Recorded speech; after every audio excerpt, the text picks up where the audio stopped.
সাথে 30-এ যখন পা দিই তখন থেকে তারপরে দেখলাম যে এই চোখে একটা ঘামাচির মতো কিছু একটা হয়েছে। তো ভাবলাম ঘামাচি হয়েছে, অতটা গুরুত্বটা দেখছে মোটামুটি ছোটোই আছে। তো তার কিছুদিন পর জীবন বলে, এগুলোকে জীবন বলে।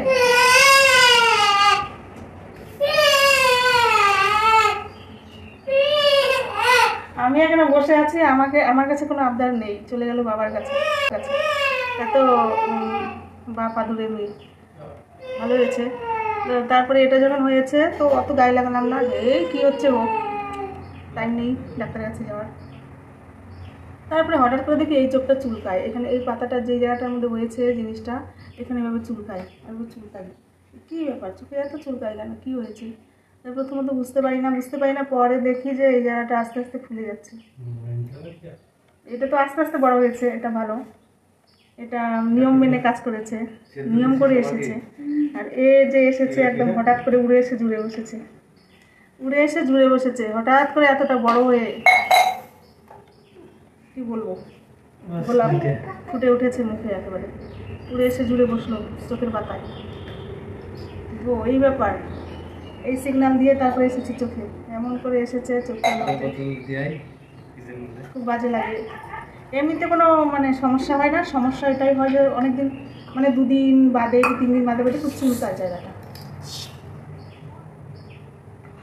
তারপরে এটা কিছুদিন আগে হচ্ছে স্কিন ডাক্তার দেখালাম, স্কিন ডাক্তার ব্লাড টেস্ট করতে দিয়েছে। ব্লাড টেস্ট করার পরে দেখলো যে না, অনেকে বলছে কোলেস্ট্রল হলে এসব হয়, এটা নাকি কোলেস্ট্রলের লক্ষণ।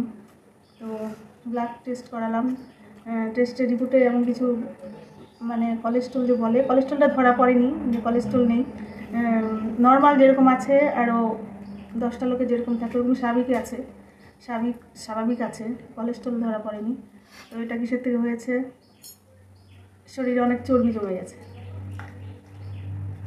তো ওটাই বললো যে একদিনে আধা ঘন্টা ব্যায়াম করতে হবে, আর হচ্ছে তৈলাক্ত জিনিস খেতে হবে না, যেমন এক নম্বরে আছে খাসির মাংস, তারপরে তেলওয়ালা মাছ, তেলযুক্ত কোনো ঘি, টনিক যেটা কিছু আছে মানে তৈলাক্ত জিনিস, এগুলো খেতে না করেছে। আর আধা ঘন্টা ব্যায়াম করতে বলেছে, আর হাঁটতে বলেছে অনেকটা। তো ব্যায়াম তো সেরকম করাই হয় না, তো তৈলাক্ত জিনিস কি, আর যেটা খাবার সেটা তো খাবোই, কবে মরে যাবো ঠিক নেই, আর তাকে কষ্ট দিয়ে লাভ নাই, যা খাবার তাই খাচ্ছি, কী করে কমবে তাহলে? তাই কমছে না, মানে আস্তে আস্তে বাড়ছে। আর একটা মলম দিয়েছে, মলমটার কি নাম এখন আমাদের তো মনে নেই, মলমটা দিয়েছে, বললো মলমটা হচ্ছে মেডিসিনটা রাত্রেবেলা যখন ঘুমাবো তার আগে হালকা করে লাগাতে বলেছে। তো জিনিসটা নাকি আস্তে আস্তে ছোটো হয়ে আসবে। তো প্রায় 1.5 মাস হয়ে গেল না লাগানো, 2 মাসের কাছাকাছি হলো ক্রিমটা লাগাচ্ছি, তো মনে হচ্ছিলো ছোটো হয়ে আসে। তো কালকে দেখি এমন চুলকাচ্ছে, ভিতরে দেখি ছোট ছোট সাবুদানার মতো, একদম ছোট 3-4টা বাচ্চা হয়েছে, ভিতরে বাচ্চা ছেড়েছে, আমার যেটা মনে হলো আর কি। তো সাদা মানে দানা দেখা যাচ্ছে, বোঝা যাচ্ছে আর কি, ফুলে গেছে জিনিসটা, মানে গর্ভবতী বাচ্চা দিয়েছে। এত চুলকাচ্ছে কালকে। তারপরে কি করলাম, এটা মনে হচ্ছে আরও বাড়ছে, অনেকটা বড় হয়ে গেছে, বাচ্চা বংশবৃদ্ধি করেছে না, তাই অনেকটা বেরিয়েছে, এটা অনেকটা লম্বাও হয়ে যাচ্ছে মনে হচ্ছে। তো এটাকে কী করলাম, চুলকানির জ্বালা সহ্য করতে না পেরে 1 কোয়া রসুন নিলাম, 1 কোয়া রসুনটাকে নিয়ে ভালো করে ওটাকে পিষ্টে রস বের করলাম, রস বের করে ব্যাস কালকে রাত থেকে লাগাতে শুরু করেছি। লাগানোর পর খুব জ্বলছিল ধাই করে, তো চুলকানিটা বন্ধ হয়ে গেছে। তো কালকে রাত থেকে রসুনটা লাগাচ্ছি, আজকেও অবধি লাগাচ্ছি। আজকে সকালে ঘুম থেকে উঠে লাগিয়েছি, আবার মুখটা ব্রাশ করে ওয়াশ করার পর আবার লাগিয়েছি, আবার যখন 10টার সময় স্নান করে আবার লাগিয়েছি। তো এখন তো বাইরে থেকে এসেছি, এখন মুখটা ফ্রেশ করে আবার লাগাবো, রসুন দিয়ে যদি ওকে জব্দ করা যায়। আর আমাদের এখানে যে মাল্টি স্পেশালিস্ট হাসপাতাল, যারা ডাক্তার বসে, তো ওরা এটার আর কোনো বিকল্প পদ্ধতি বলতে পারলো না। কলকাতার কথা বললো, কলকাতা নাকি যেতে হবে। আমি বলেছিলাম কি একটা জিনিস আছে, ওটা দিয়ে নাকি জায়গাটা পুড়িয়ে দেওয়া যায়, ইঞ্জেকশন কিসের মাধ্যমে জায়গাটা এইভাবে ঠিক করে পুড়ে দিলে পরে জায়গাটা হচ্ছে মানে জিনিসটা মরে যায়, আর স্কিনটা স্বাভাবিক হয়ে যায় আস্তে আস্তে। তো ওটা বললাম, তো বলছে এটা এখানে হবে না, তোমাকে রেফার করছি কলকাতায়। তো এটার জন্য কলকাতা আবার কোথায় যাব, খোঁজখবর নিয়ে যেতে হবে।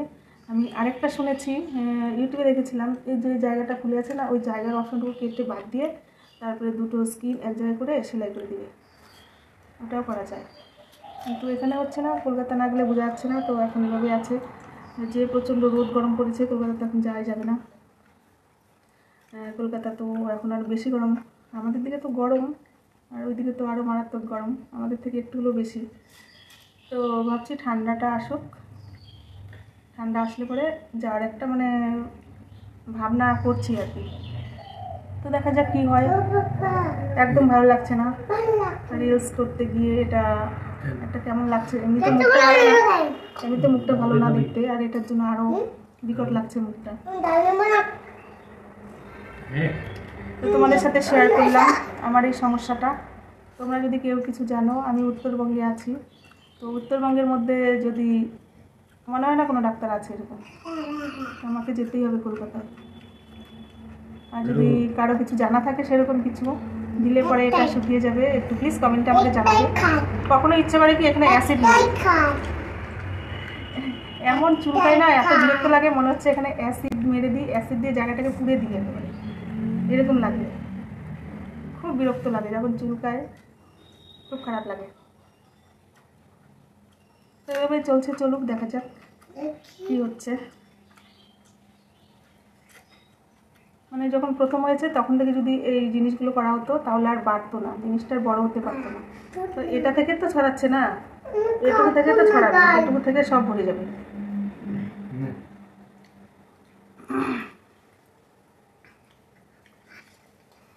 আর কার কার এরকম সমস্যা রয়েছে অবশ্যই কমেন্ট বক্সে একটু জানাবে। আর যারা নতুন বন্ধুরা রয়েছে এখনও চ্যানেলটাকে সাবস্ক্রাইব করেনি, প্লিজ চ্যানেলটাকে সাবস্ক্রাইব করে পাশে থাকা নোটিফিকেশন বেলটিকে অন করে দিও। আর যারা পুরাতন বন্ধু রয়েছে তারা পাশে রয়েছে, তাদেরকে অনেক অনেক ধন্যবাদ। তো আজকে বকুলতলাতে একটু ঘামবে, বকুলতলা একটু ঘামেই, একটু ঘামে।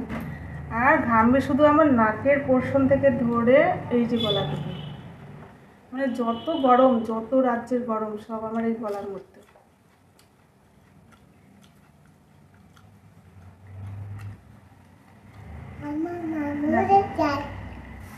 সারা দিন রাত 24 ঘন্টা এই গলাটা এরকম ভিজাই থাকছে।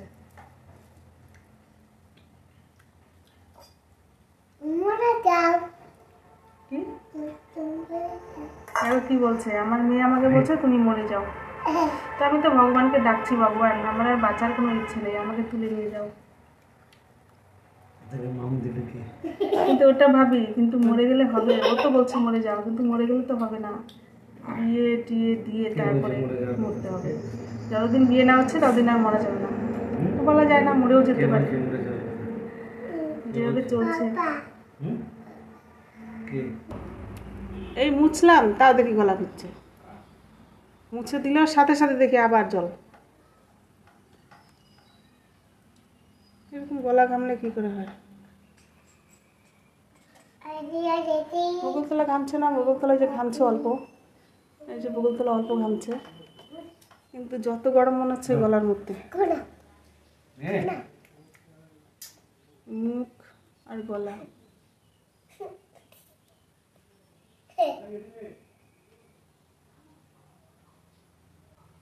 কি দেখছো? খেতে বসছো, খাও।